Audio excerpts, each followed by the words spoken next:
አስበህ ሀብታም ሆን።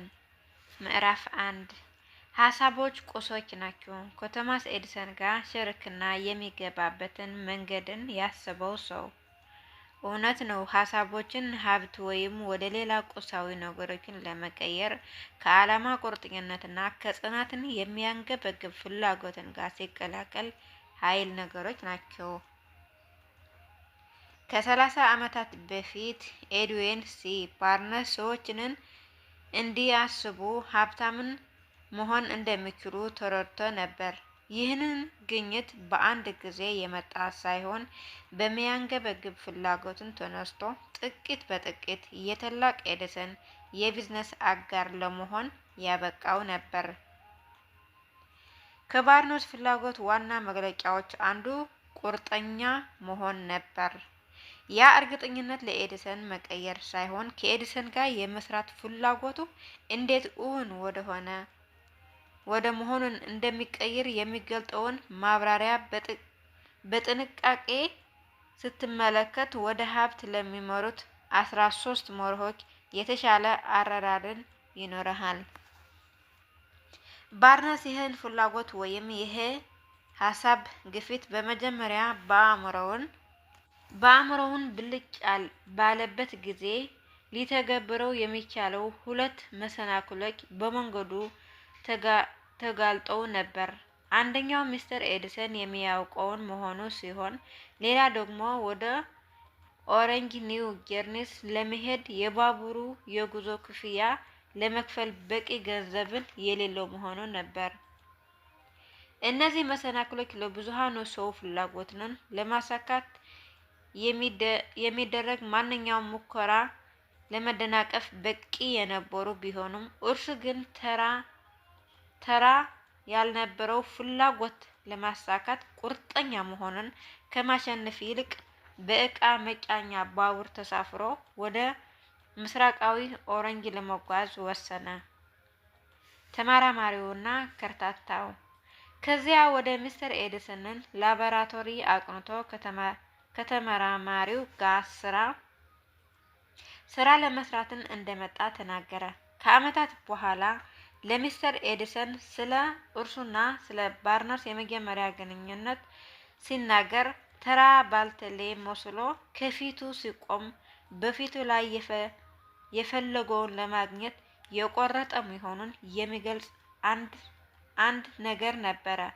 አንድ ሰው የሚፈልገውን ለማግኘት የወደፊት መላ የህይወቱ ለመስጠት ፈቃደኛ እስከመሆኑን ድረስን በጣም በጥልቀት ከልብ ከፈለገ ለማሸነፍ እርግጠኛ እንደሚሆን ከብዙ ዓመታት ልምድ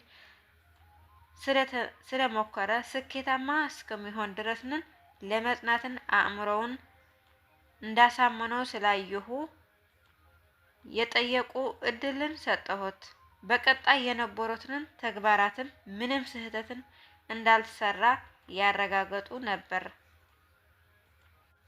ኤዲሰን እንደተናገረው በዚያ ወቅትን ወጣቱ ባርነስ ለኤዲሰን የተናገረው ቃላትን እርሱ ያሰበውን ከነበረው ያነሰ አስፈላጊነት የነበራቸው ነበሩ። በመሆኑን በወጣቱ በመጀመሪያ ኤዲሰን ቢሮ ውስጥ እንዲሰራ ያደረገው አቀራረቡ ሳይሆን ሀሳቡ ነበር። ባርነስ በመጀመሪያ ቃለ መጠየቅ ያገኘውን ለኤዲሰን አጋር መሆኑን ሳይሆን በጣም በትንሽ ደሞዝ ተቆጥሮ ለኤዲሰን ያን ያህል አስፈላጊ ያለመሆኑ ለባርነስ ግን የወደፊቱ አጋሩ ማሳየት የሚቻለው ነገሮችን ለመስራት መልካም አጋጣሚ የሚሆኑ ስራዎችን መስራት ነበር። ወራት አለፈ።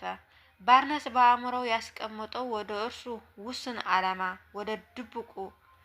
ወደ ድብቁ አእምሮውን ገቡ። የሚያስቀርበውን በግልጽ የሚታይ አንዳች ነገር አልተከሰተም ነበር። ነገር ግን አንድ ጠቃሚ ነገር ባርነስ አእምሮውን ውስጥ እየሆነ ነበር። ያ የኤዲሰን የቢዝነስ አጋር ለመሆን ያለማቋረጥ ፍላጎቱ ማጠንከር ነበር። የስነ ልቦና ምሁራንን እንደሚሉትን አንድ ሰው በእርግጠኝነት ለአንድ ነገር ዝግጁ ሲሆን ነገሩ ራሱን ይገልጣል። ባርነስ የኤዲሰን ስራ አጋርን ለመሆን ዝግጁ ነበር።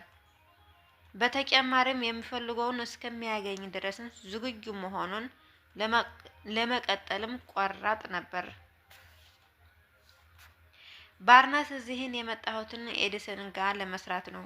እናም ቀሪ የህይወት ዘመኔን ቢወስድን እንኳን እስከ መጨረሻን አደርገዋለሁ አለ እንጂ ይህንን ማድረግ ግን ጥቅሙ ምንድን ነው? ሀሳቤ ቀይሬ የሽያጭ ስራ ሞክራለሁ አላለም።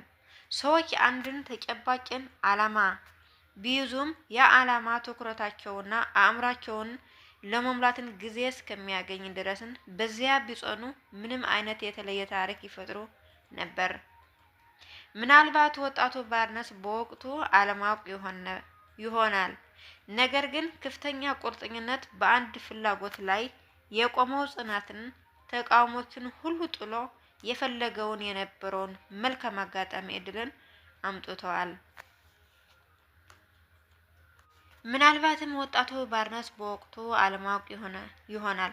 ነገር ግን ከፍተኛ ቁርጠኝነት በአንድ ፍላጎት ላይ የመቆም ጽናትን ተቃውሞችን ሁሉ ጥሎ የፈለገውን የነበረ መልካም አጋጣሚ እድል አምጥተዋል። የእድል ስውር መደበቂያዎች ይቅርታ። ያ እድል የመጣውን በተለየ መልክና ባርነስን ከመጠየቅ የተለየ አቅጣጫ መሆኑን አጋጥሞት አስገራሚ ነገሮችን አንዱ ነው። እድል በኋላ በር የመግባትን ስውር ልምድ አለው። አንዳንዴ መጥፎ እድሉ ወይም በጊዜያዊ ሽንፈትን መልክን ተሰውሮ ይመጣል። ምናልባት ብዙዎችን እድልን መረዳትን ያልቻሉ ለዚህ ነው። ሚስተር ኤዲሰን በዚያ ጊዜ አሁን ኤዲፎን ተብሎ የሚጠራውን ኤዲሰን ኤዲቲንግ ማሽን የተባለው ለድምጽ መቅጃ አገልግሎትን የሚለውን አዲስን የቢሮ ማገልገያ መሳሪያ ሰርቶ ነበር። የሽያጭ ሰራተኞቹን ማሸነፍን በተመለከተ ለመሸጥን ከፍተኛ ድካምን እንደሚጠይቅን በመገምገም ብዙ ጉጉትን ስላደረጋችሁ ነበር። ባርነስ ግን ይህንን መልካም አጋጣሚ አየ። እድልን ከእርሱና ማሸነፍ ከፈጠረውን ሰው በስተቀር ማንንም ሰው ባላሰበውን እንግዳ መሳይ ማሽን ቀስ ብሎ እየገባ ነበር። ባርነስ የኤዲሰን ድምጽን መቅጃ ማሸነፍ መሸጥን እንደሚችል አውቀዋል። ይህንን ለኤዲሰን ነገርና ወዲያውን እድልን አገኘ። ማሽኑን ሸጠ። ሽያጥን በስኬታማነት መሆኑን የተነሳ ኤዲሰን በመላ ሀገሪቱን እንዲያሰራጭን እንዲሸጥንን ኮንትራትን ውልን ሰጠው። ይህንን የንግድ ስራ አጋርነትን ለ30 ዓመትን ገደማ የዘለቀ ሲሆን በዚህን ባርነስንን ራሱንን በገንዘብ ሀብታምን አደረገ። ከዚያም በላይ በእርግጥም ማንም ሰው አስቦ ሀብታም መሆን እንደሚችልን አሳይተዋል። የባርነስ የመጀመሪያ ፍላጎቱ ምን ያህል ጥሬ ገንዘብን ያመጣል ነበር። የማውቅበትን መንገድን የለኝም። ምናልባት 2 ወይም 3 ሚሊዮን ዶላር አስገኝለት ይሆን።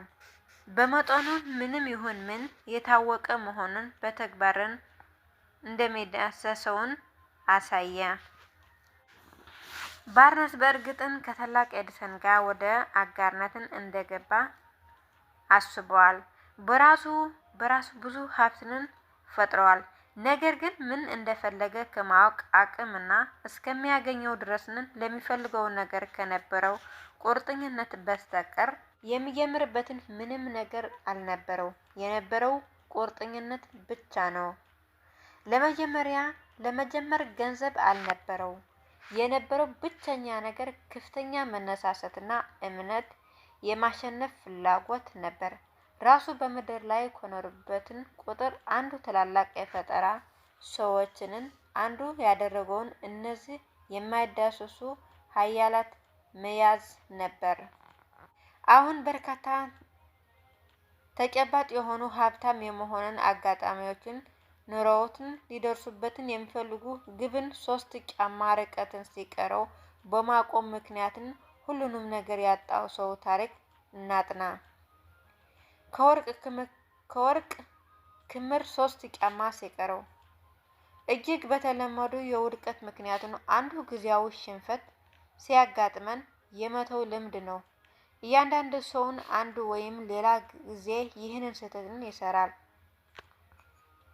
ዳርቤይ አጎት በወርቅንን ቆፍሮ የሚያወቅትን በወርቅን ፍቅር ተይዞ ነበር። እናም ቆፍሮ ለመከመር ወደ ምዕራብን ሄደ። ከመሬትን የሚያገኘው ይልቅ ከሰው አእምሮ ብዙ ወርቅ እንደሚወጣ ሰምቶ አያውቅም። ቦታውን ወሰደና ቦደማውን በአካፋያ መስራትን ጀመረ። ከሳምንት ቁፈራ በኋላ የሚያብረቀርቅ የወርቅን አፈር በማግኘት ቢደሰትም የወርቅ አፈሩ ከጉድጓዱ ውስጥ ለማውጣትን ማሰሪያ ያስፈልገው ነበር። በመሆኑ ወርቁን ያገኘውን ጉድጓድን ከድኖ ወደ ቤትን ተመለሰ። ከዚያ ለዘመዶቹን ለጥቂት ጎረቤቶችን ሁኔታው በመናገር ለስራውን የሚያስፈልገው መሳሪያ ለመግዛት ገንዘብን እንዲያዋጡ አደረገ። አጎቱና ደርቤውን ወርቅን ለማውጣትን ተመልሰው ሄዱ። ከዚያ በመጀመሪያ መኪና የወርቅ አፈርን ተቆፍሮ ወጥቶ ወደ ማቅለጫው ሲጫንን ምላሹ በኮሪያ የበለጸገ የማዕድን ቁፈራ እንዳለችው አረጋገጠ።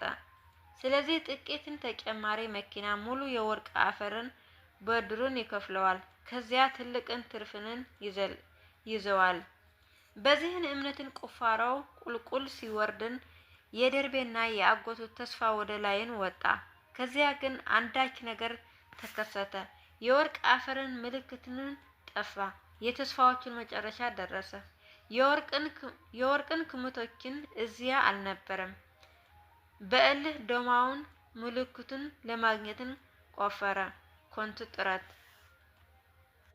እሱ ግን በውስጡ ትልቅ እምነትና ድፍረት ነበረው። ተስፋ ሳይቆርጥም ይቆፍር ነበር።